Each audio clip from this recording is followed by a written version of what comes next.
Estamos en contacto con Pedro Bayúgar, él es secretario general de SADOP, al menos hasta hoy o hasta que yo sabía. ¿Cómo andas, Pedro?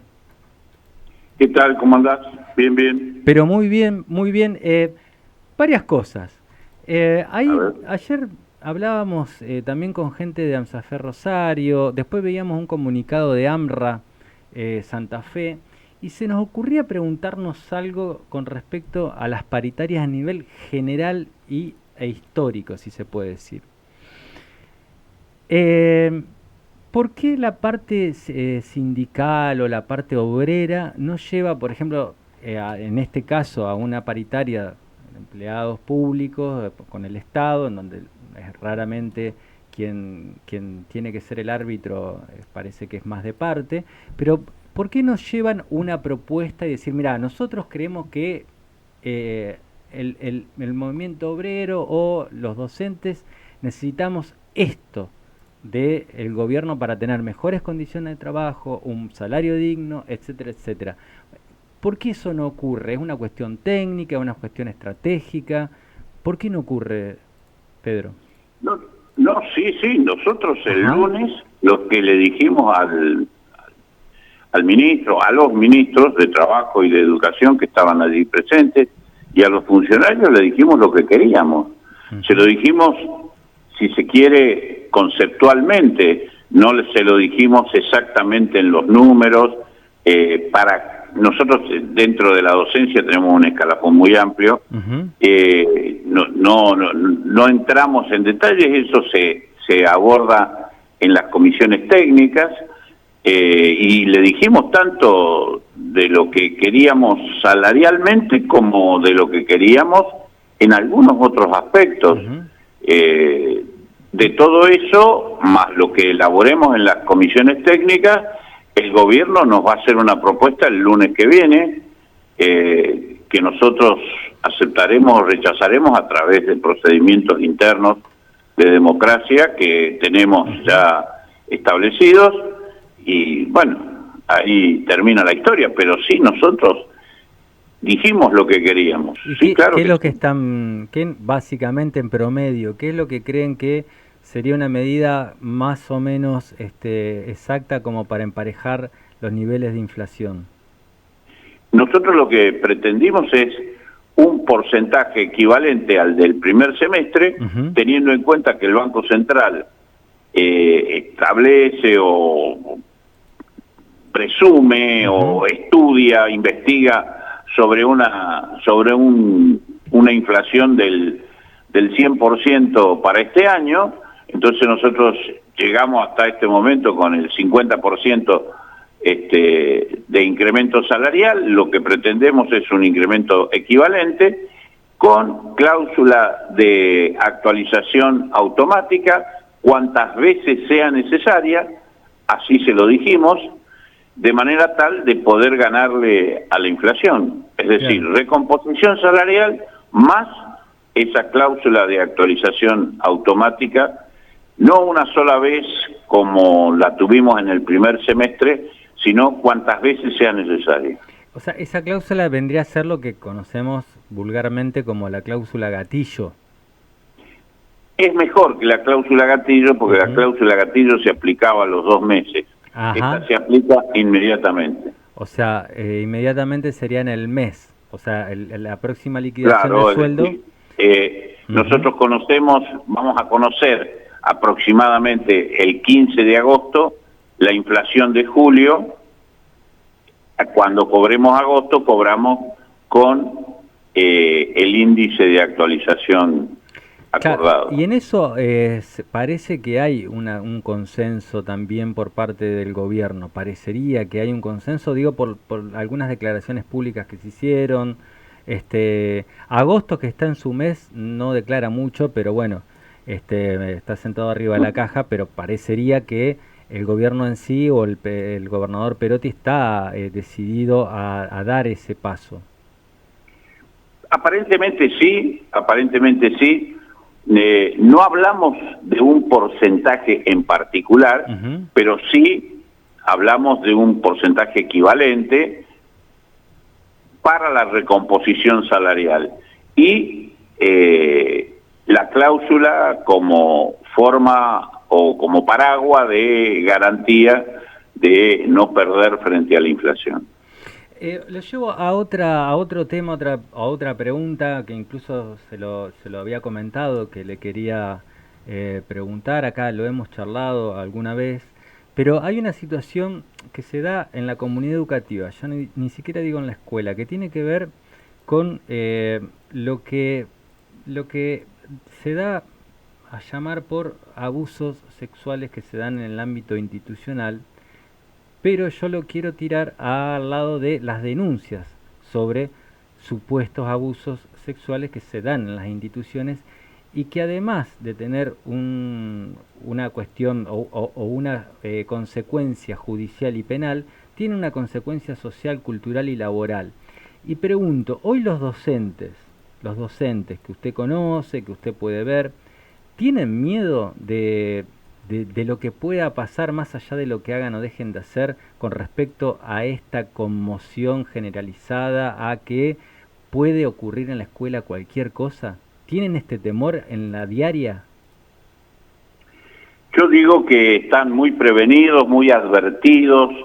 Podría ser que alguno tenga cierto temor y concretamente creo que es como para comprender esa situación, porque ha habido lo que nosotros llamamos acusaciones inconsistentes, dado que la mayoría de los casos ha terminado en absoluciones, en archivos, no ha tenido condenas, salvo poquitísimos casos, y entonces, lógicamente, eso lleva a que los docentes trabajen de una manera determinada.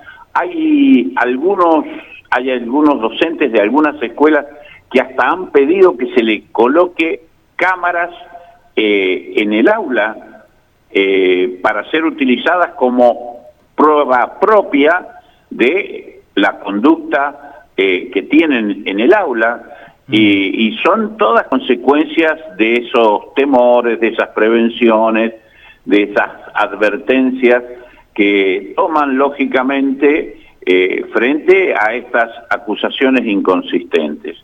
Anteriormente, sin ningún tipo de problema, las docentes del nivel inicial, si tenían que cambiar pañales, cambiaban pañales, si tenían que limpiar, limpiaban.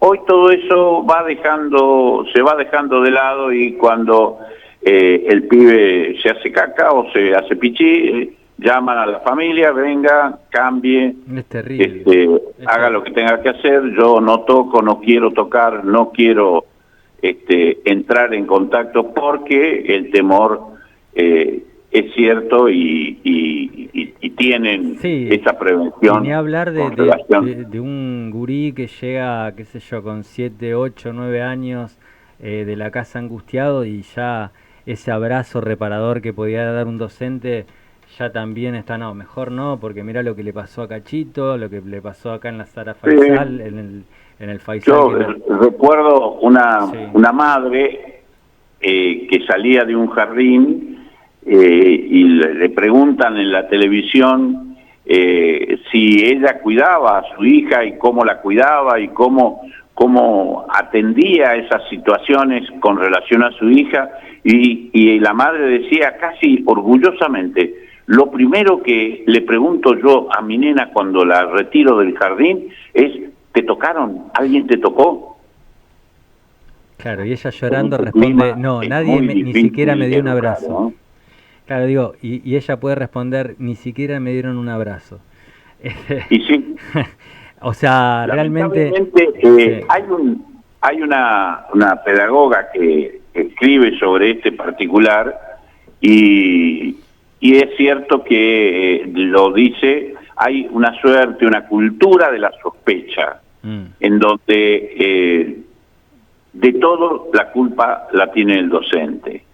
Y si no salimos de esa lógica de la cultura de la sospecha, va a ser muy difícil que podamos construir algo positivo, educación positiva, educación de calidad. Va a ser muy difícil, pero es la realidad, estamos viviendo en esta realidad, lamentablemente, pero es así. Y sobre todo cuando hemos observado, hemos constatado que frente a las acusaciones inconsistentes o falsas denuncias, los docentes están absueltos luego de mucho tiempo de estar detenidos. Sí, y ya no son Yo ni docentes esto ni... lo he dicho en más de un medio, frente a las acusaciones de abuso, los actores siguen su vida normal y siguen su vida en libertad. Los religiosos, curas, monjas que son acusados de abuso siguen su vida en libertad hasta que llegan al juicio. Los futbolistas, deportistas siguen su vida en libertad. Los únicos que van presos inmediatamente, y no solamente van presos, sino que sus casas son saqueadas, son los docentes. Pedro, la verdad es que este es un tema que sabés que me interesa mucho y te invito también, ya hoy estamos invitando. Está invitador hoy. Estoy invitador, a que cuando pase el tema de las paritarias, y más si a cláusula gatilla, porque si no decís pasa y al otro mes están de vuelta, pero que te vengas y charlemos un poco de este tema, porque también esto de la desconfianza en el otro, también creo que tiene que ver con que hay que hacer un poco de pedagogía y desdramatizar ciertas cuestiones, porque así, digamos, con la alegría de que a mi hija no la tocaron, no la abrazaron, no le dieron un beso en la frente, está libre de cariño, tampoco vamos a ir a ningún lado. Así que te invito a que vengas después y tomamos unos mates acá, mirando el puerto que es tan lindo. ¿Te vendrías? Sí, por supuesto que sí. Dale, por supuesto que sí. Mirá, te digo, sí. Es un tema que a nosotros nos ocupa y nos preocupa, al punto tal de que nosotros tuvimos una experiencia muy interesante, donde junto con el Arzobispado de Santa Fe, que tiene casi un centenar de escuelas en la zona de Santa Fe, y el departamento de la capital, digamos, y hicimos una jornada de reflexión con los docentes situados, es decir, los docentes en su escuela, y reflexionamos sobre esto, sobre cómo construir un clima de confianza, desechando esta cultura de la sospecha, y cómo reconstruir la relación entre padres, escuela, padres, docentes, porque precisamente todo eso genera violencias de todo tipo. Sí. Pedro, bueno, estamos sobre el final del programa, te agradezco muchísimo este momento y esta apertura para dialogar y te esperamos, ¿no? Apenas pase todo esto, que espero que sea pronto.